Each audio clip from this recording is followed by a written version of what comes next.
Good morning, children. I hope you all are well.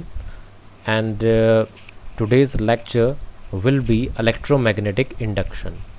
Okay, so electromagnetic induction is the topic we will discuss today here. Electromagnetic induction के बारे में शायद बच्चों आप लोग जानते भी होंगे और हो सकता है आपने इस चीज़ को किसी दूसरे तरीके से एक्सपीरियंस किया होगा अपनी डे टू डे लाइफ के अंदर, है ना। आप लोगों ने क्या कर रखा होगा, आप लोगों ने इलेक्ट्रिक जनरेटर, भाई क्या हुआ करता है इलेक्ट्रिक जनरेटर, क्या चीज़ है इलेक्ट्रिक जनरेटर? आप कहोगे कि sir electric generator is that device which can produce electricity, कि भाई इलेक्ट्रिक जनरेटर क्या करता है, इलेक्ट्रिसिटी प्रोड्यूस करता है। अब इलेक्ट्रिसिटी प्रोड्यूस करता है तो ऐसा उसमें होता क्या है कि इलेक्ट्रिसिटी प्रोड्यूस हो जाती है ना। This is the question here that what happens inside an electric generator that it can produce electricity. Okay, so this answer we will get here in under this topic, which is electromagnetic induction. So let us start reading this electromagnetic induction कि भाई इसमें है क्या। ठीक है बच्चों, चलिए तो स्टार्ट करते हैं। ओके, थोड़ा सा जूम कर लेते हैं पहले। ओके, अब सही है।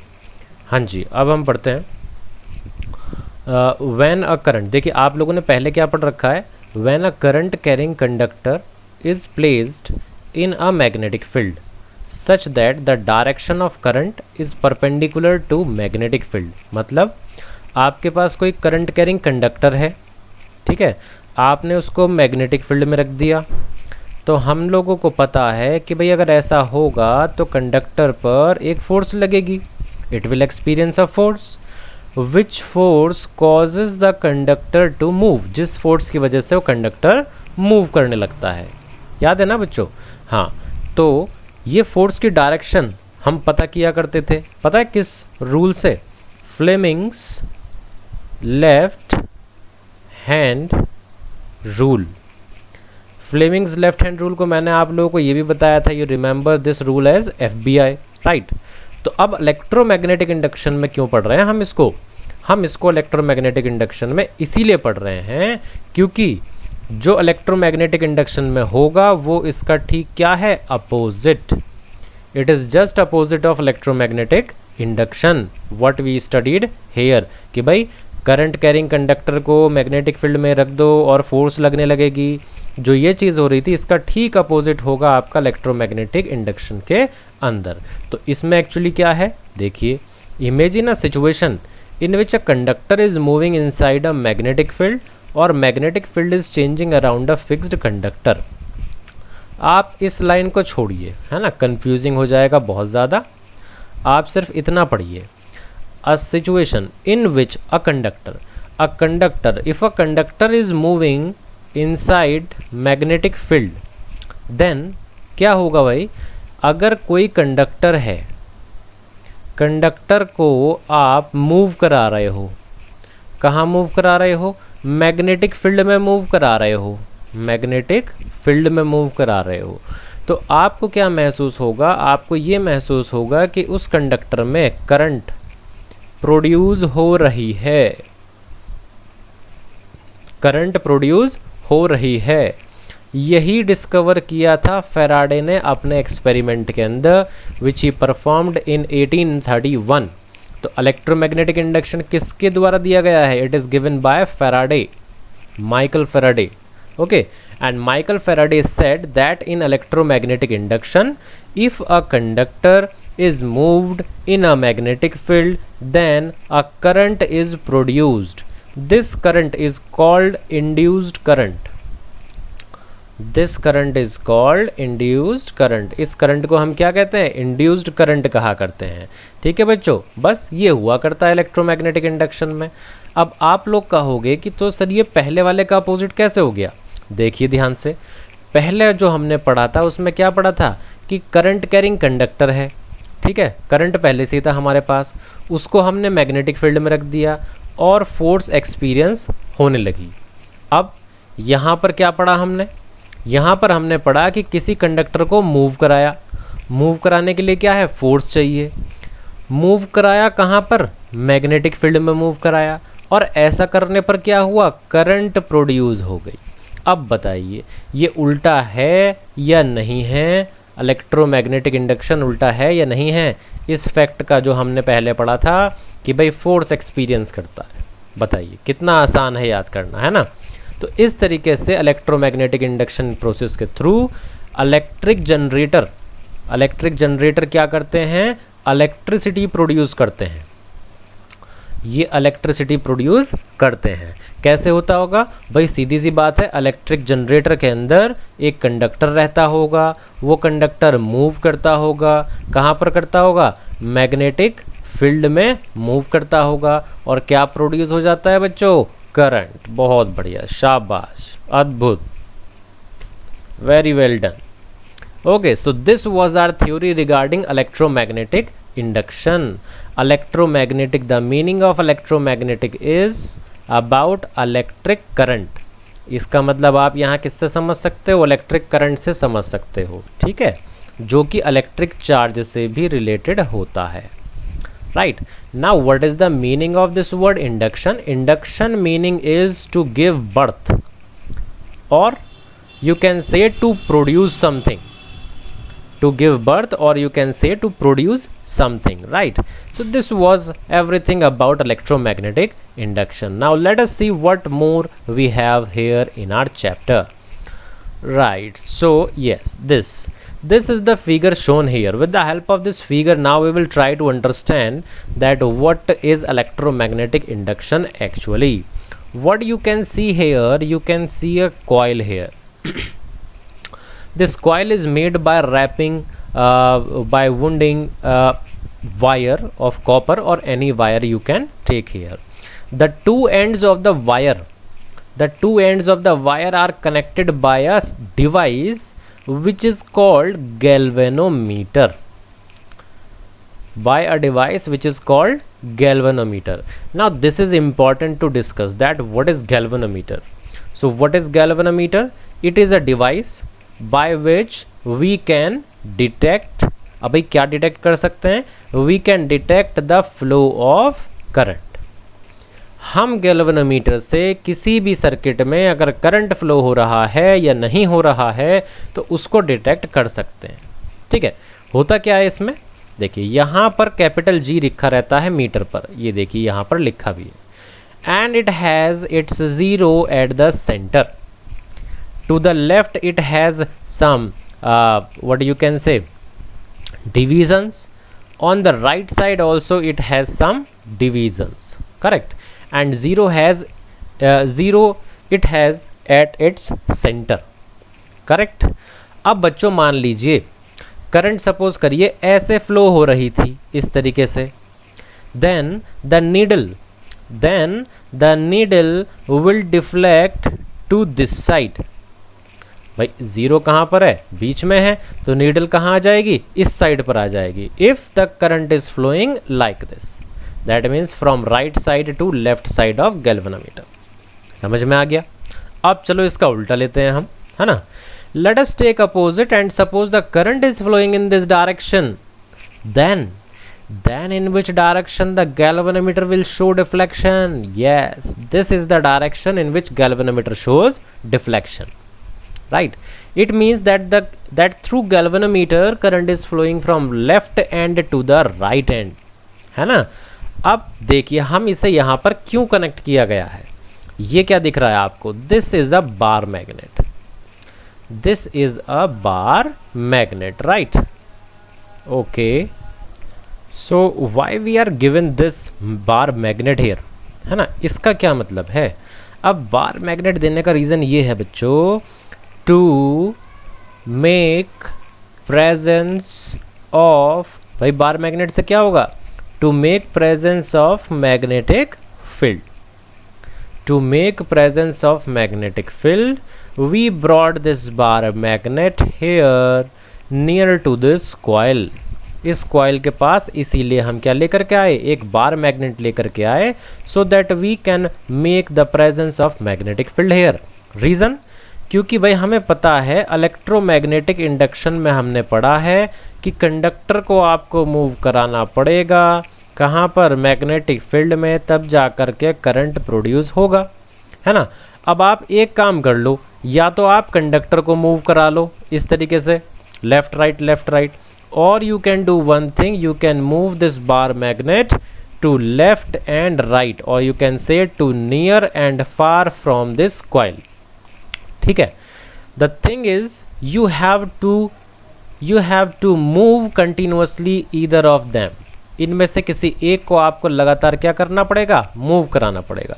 Y? Because we want to change the magnetic field. भाई मैग्नेटिक फील्ड की जो वैल्यू है वो चेंज होती रहनी चाहिए। आप पास लाओगे तो मैग्नेटिक फील्ड क्या होगी, बढ़ जाएगी।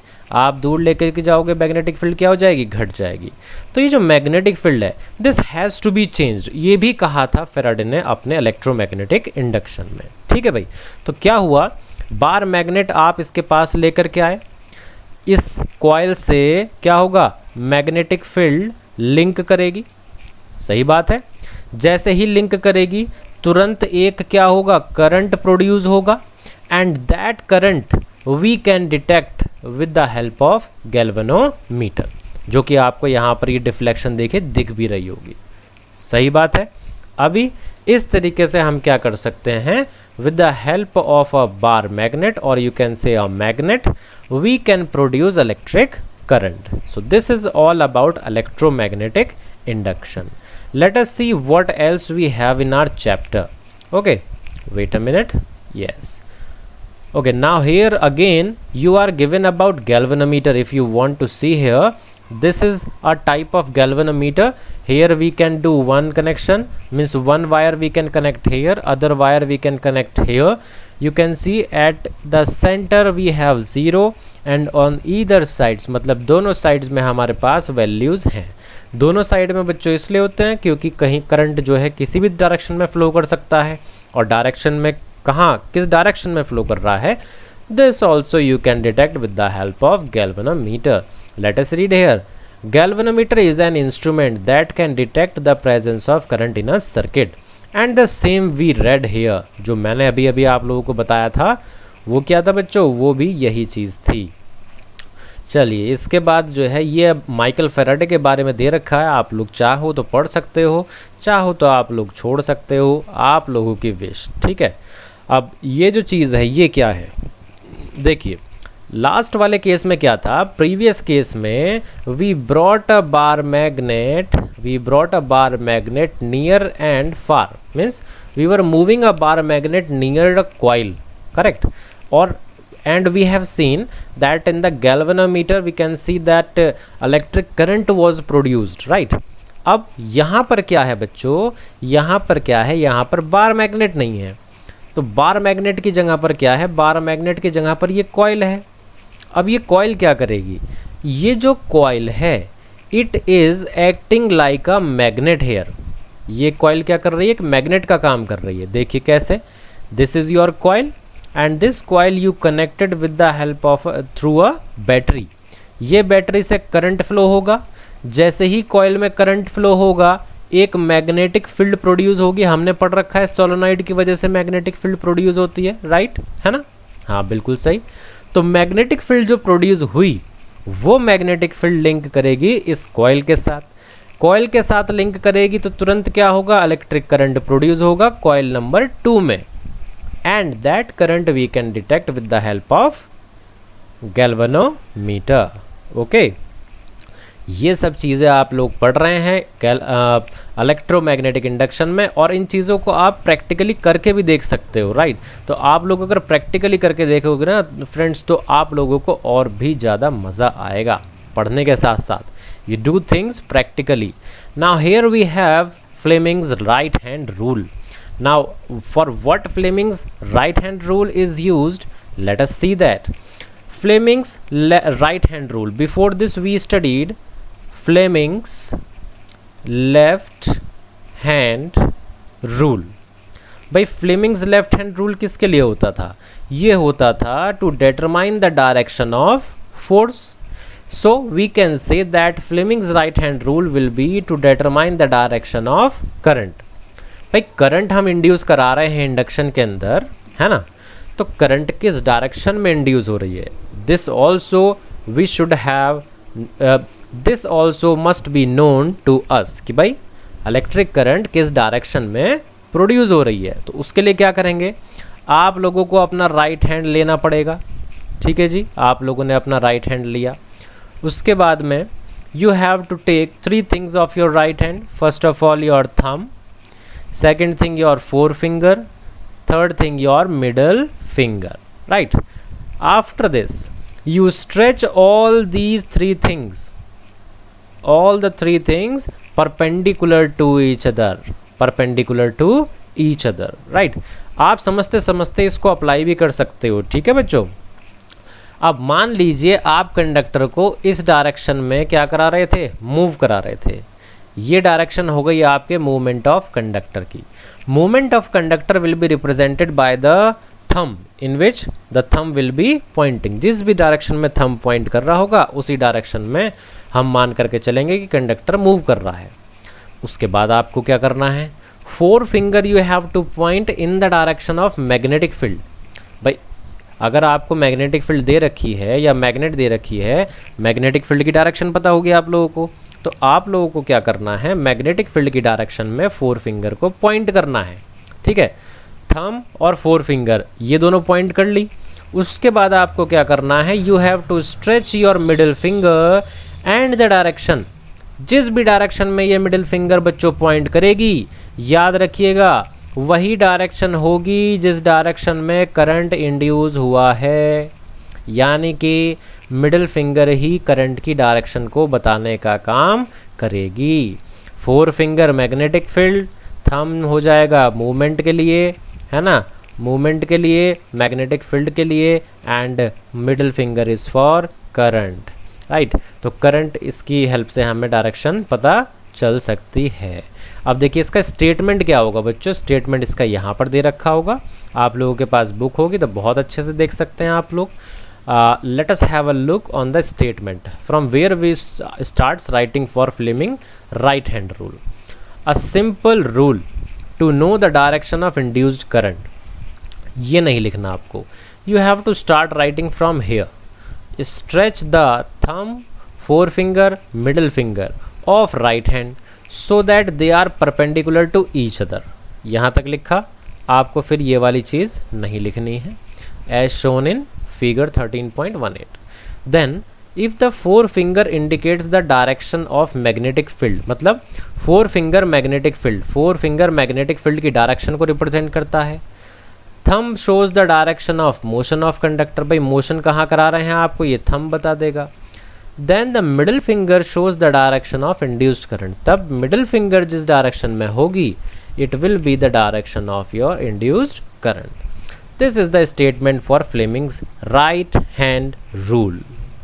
तो बच्चों ये थी हमारी आज की वीडियो। आप लोगों को वीडियो पसंद आई होगी, है ना, क्योंकि बहुत टाइम के बाद आज हमने वीडियो लेक्चर किया है फिज़िक्स में, है ना। तो आई होप कि आप लोगों को अच्छा लगा होगा पढ़ने के बाद। अब ये जो चीज़ आप देख रहे हो electric generator you thanks to CBSE कि इसने सिलेबस से हटा दिया है इलेक्ट्रिक जनरेटर को। ठीक है बच्चों, अब उसके बाद क्या है भाई, और क्या क्या चीज़ें हटा दी गई हैं। देखिए इलेक्ट्रोमैग्नेटिक इंडक्शन हमने आज पढ़ा है। ठीक है, इलेक्ट्रोमैग्नेटिक इंडक्शन से पहले क्या है, इलेक्ट्रोमैग्नेटिक इंडक्शन से पहले एक टॉपिक है हमारे पास, and that topic is very important, which is electric motor। This topic is still in your syllabus, so in the tomorrow's, or you can say in the next coming video, we will be dealing with electric motor only, right? So till then you keep revising and make your notes and be safe at home. Thank you.